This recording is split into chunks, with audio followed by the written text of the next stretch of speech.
Bonjour, c'est Ursule encore. On est le 11 août 2025. Alors je viens sonner la trompette aujourd'hui encore et je viens proclamer le retour de notre Seigneur Jésus-Christ. Amen. Alléluia. Soyons tous bénis, n'est-ce pas? Remplis de joie, les yeux fixés sur notre Seigneur Jésus-Christ. Alors, dans le manque, le don. Amen. Dans le manque, n'est-ce pas, Dieu nous demande de donner et toujours donner. Alors, qu'est-ce qui se passe souvent? Il se passe que quand on est dans le manque, on a tendance à cacher les choses.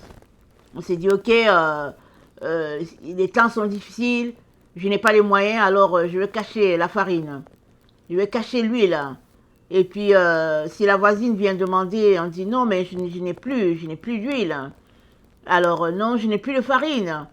Alors qu'on en a, on s'est dit que en sauvant quelque chose, n'est-ce pas, une petite quantité, on pourra survivre. On s'est dit ça. Mais malheureusement, n'est-ce pas, notre Dieu nous demande, n'est-ce pas, d'agir autrement. Je parle de malheureusement parce que ça ne nous arrange pas souvent. Amen. Ça ne nous arrange pas. Mais au fait, le secret se trouve dans le donner.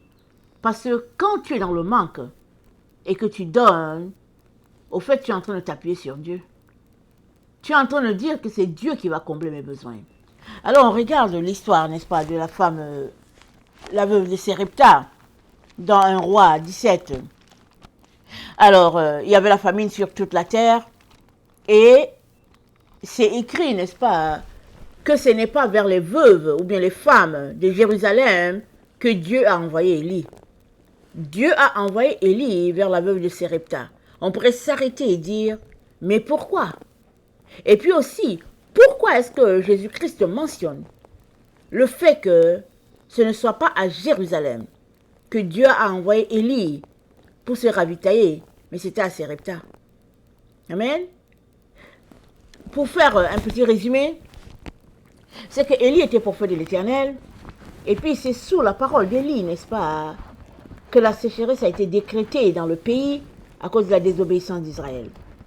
Ils ne marchaient pas selon Dieu, ils se sont mis à adorer d'autres dieux, et si nous nous rappelons bien même, quand Élie s'est retrouvé à fuir devant Jézabel, c'était parce que les prophètes de Baal venaient d'être tués, n'est-ce pas, sous l'ordre d'Élie, parce qu'ils ont perverti le pays, ils ont répandu, n'est-ce pas, l'idolâtrie, la divination dans tout le pays, et pour que Dieu, n'est-ce pas, se tourne encore à nouveau vers Israël, il a fallu que toute cette saleté soit ôtée de devant sa face.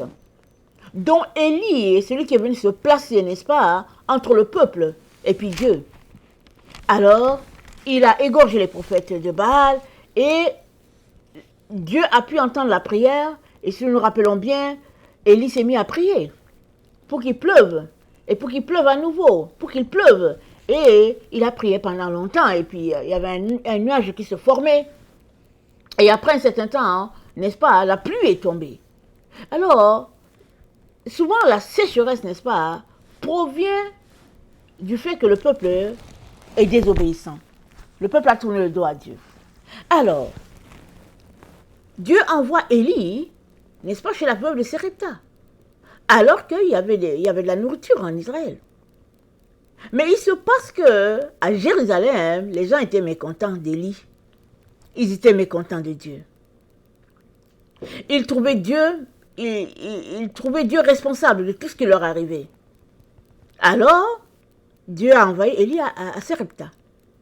N'est-ce pas? Et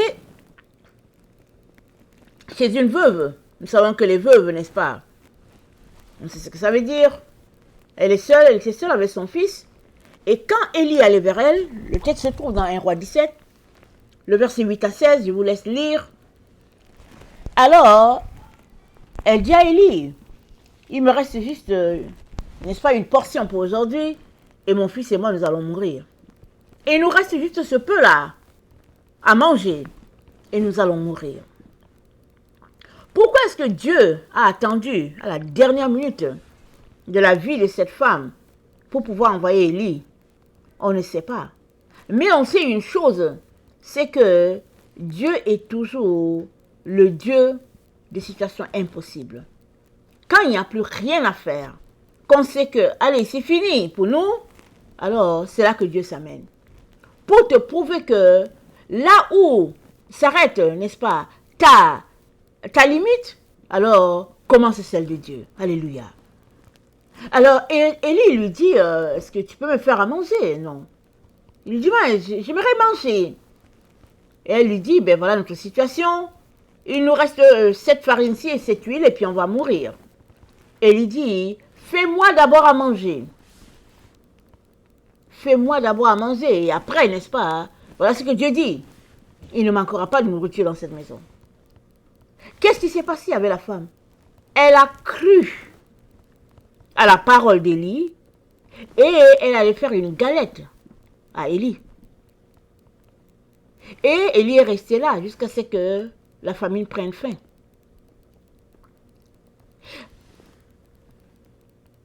Quand la situation est difficile, quand le manque est là, n'est-ce pas, tu as besoin de croire à la parole de Dieu qui dit qu'il prend soin de toi. Tu ne manqueras de rien. Parlant d'Israël, ils ont vécu 40 ans dans le désert. Dieu dit, leurs sandales ne se sont pas usées, leurs vêtements ne se sont pas déchirés. Parce que ce n'est pas dans le désert, n'est-ce pas, qu'on va trouver des endroits pour tisser la laine. Ils étaient dans le désert de passage, supposé pour 2 à 3 semaines. Ils ont fait 40 ans à cause de leur rébellion.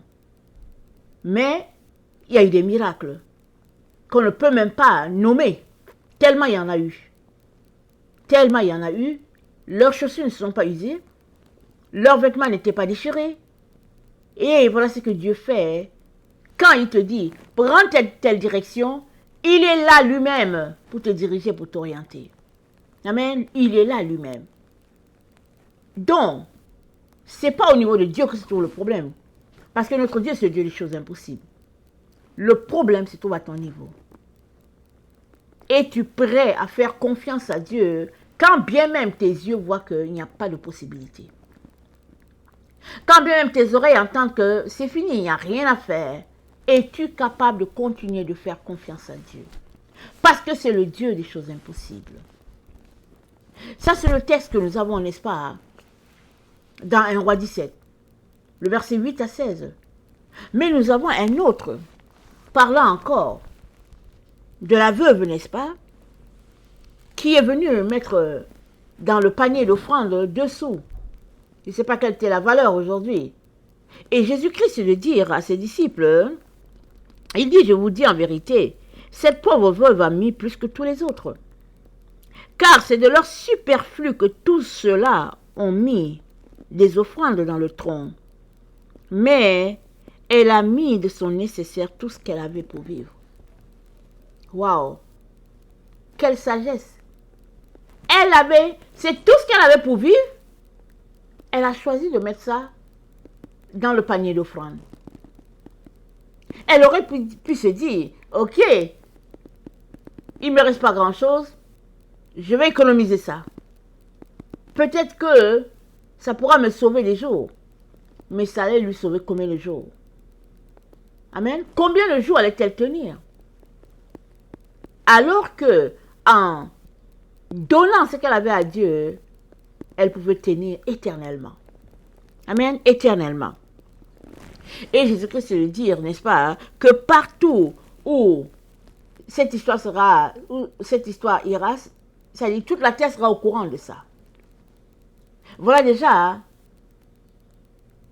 une récompense de notre Dieu.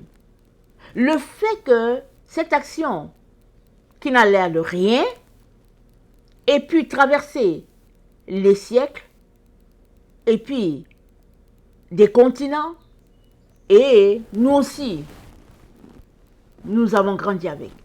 L'histoire d'une veuve, n'est-ce pas, qui n'avait pas grand-chose.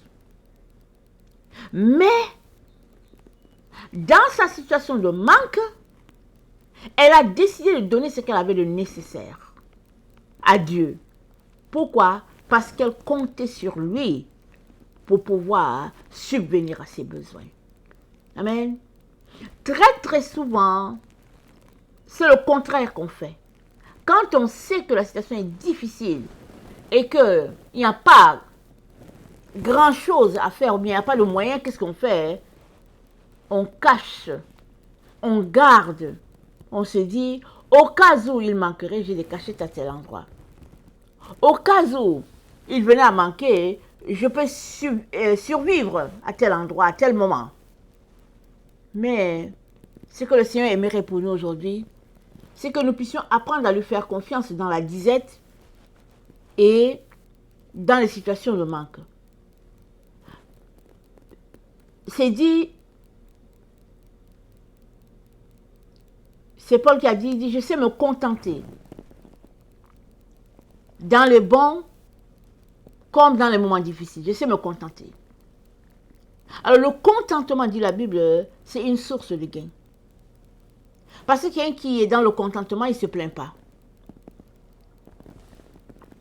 C'est quelqu'un qui a décidé de ne pas se plaindre, mais d'accepter ce que Dieu lui donne, sachant que c'est Dieu le pourvoyeur. Alors, la veuve, n'est-ce pas, elle avait juste 2 sous. Et alors que les autres mettaient leur grosse enveloppe, elle a mis ce peu-là qu'elle avait, qui était nécessaire pour elle. Elle a préféré donner ça. Parce que c'est en donnant, n'est-ce pas, que tu libères au fait ta bénédiction. C'est le point que le Seigneur veut nous apprendre aujourd'hui. Il y a plusieurs personnes, n'est-ce pas, qui ont leur bénédiction bloquée parce qu'ils ne donnent pas. C'est comme de l'eau qui est stagnée, là, qui ne circule pas. Vous savez, souvent, on arrive à un endroit et puis on voit qu'il y a rien, il n'y a aucune bouchée. Il n'y a aucun débouché, n'est-ce pas, pour l'eau qui est là.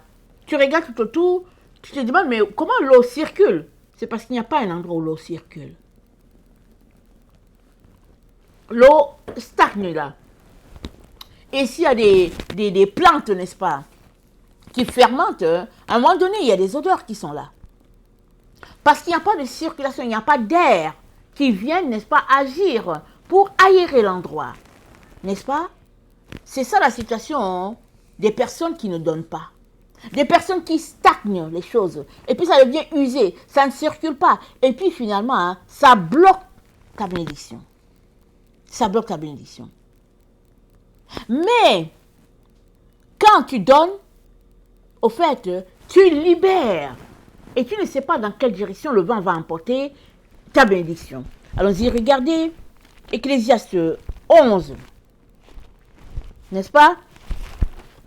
Le Seigneur nous enseigne un principe de sa parole. Parce que c'est par les principes de vie que Dieu, n'est-ce pas, nous éduque et nous fait avancer, n'est-ce pas, touchant notre volonté, notre destinée, pardon. Alors, Ecclésiaste 11, le verset 1. Jette ton pain sur la face des eaux, car avec le temps, tu le retrouveras. Amen. Avec le temps, tu retrouveras, n'est-ce pas, ton pain. Mais comment?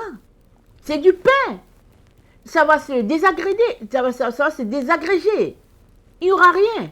N'est-ce pas, à la fin, il n'y aura plus rien. Ah, c'est notre pensée. Mais avec Dieu, rien n'est gaspillé. Rien n'est perdu.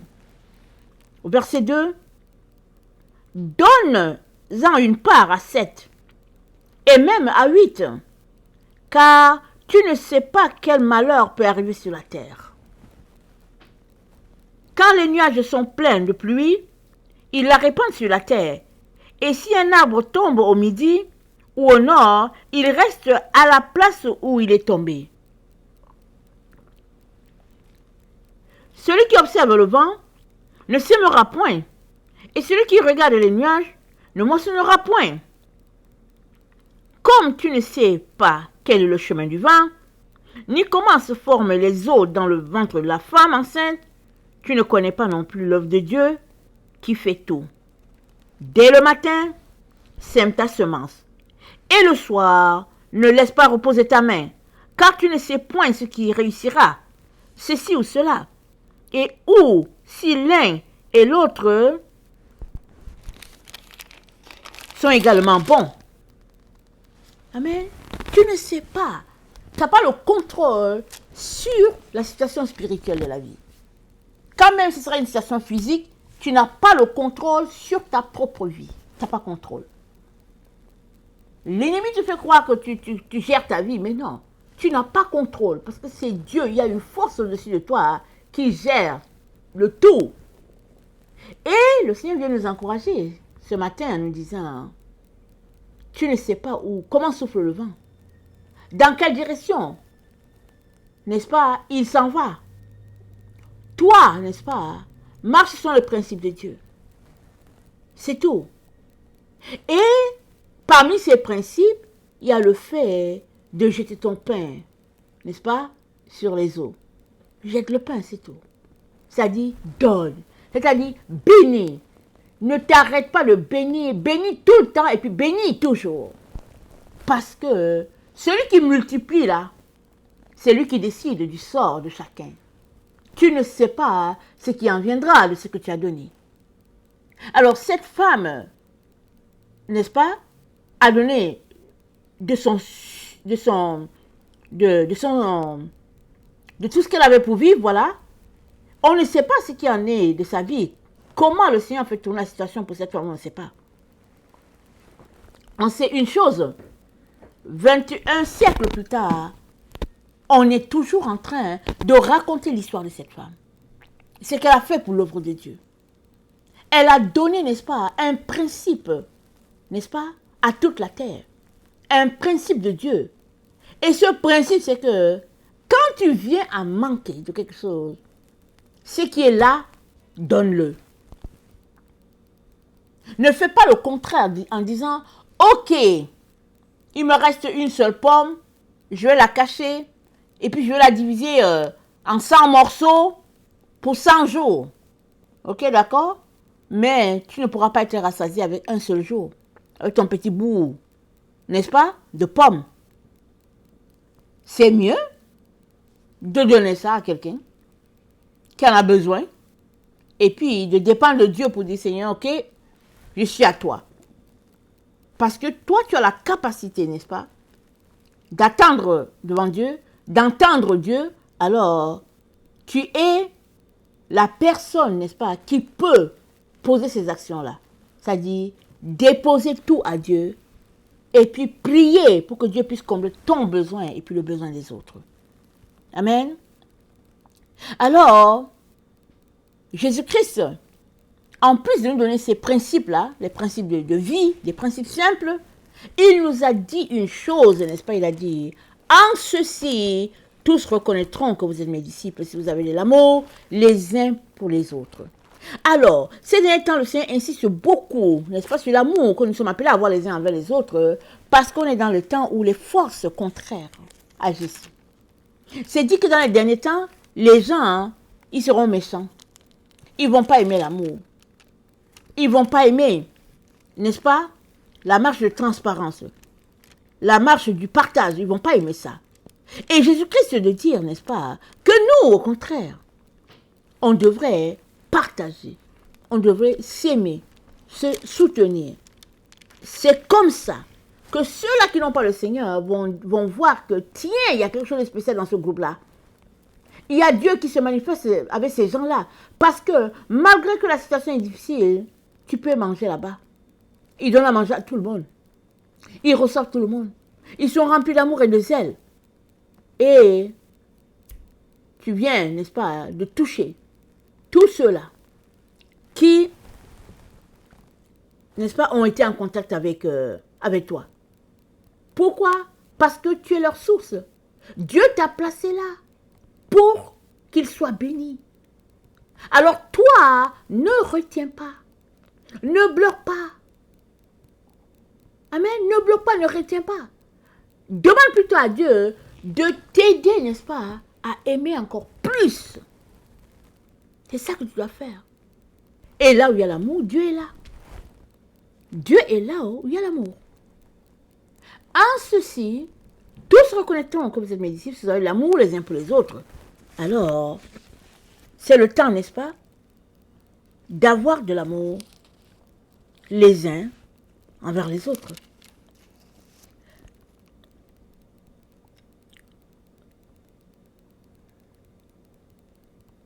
Au verset 34, Jean 13, pardon. Je vous donne un commandement nouveau, aimez-vous les uns les autres comme je vous ai aimé, vous aussi aimez-vous les uns les autres. Comme je vous ai aimé, aimez-vous. Si vous avez l'amour les uns pour les autres, aimez-vous. Et ça nous amène à quoi? À rejeter d'emblée l'hypocrisie. Et puis, le camouflage. Et de développer un amour agapé, n'est-ce pas? Un amour sincère envers les uns et les autres. Voilà, n'est-ce pas? À quoi le Seigneur nous encourage ce matin? Pouvoir aimer l'autre en étant le don de soi.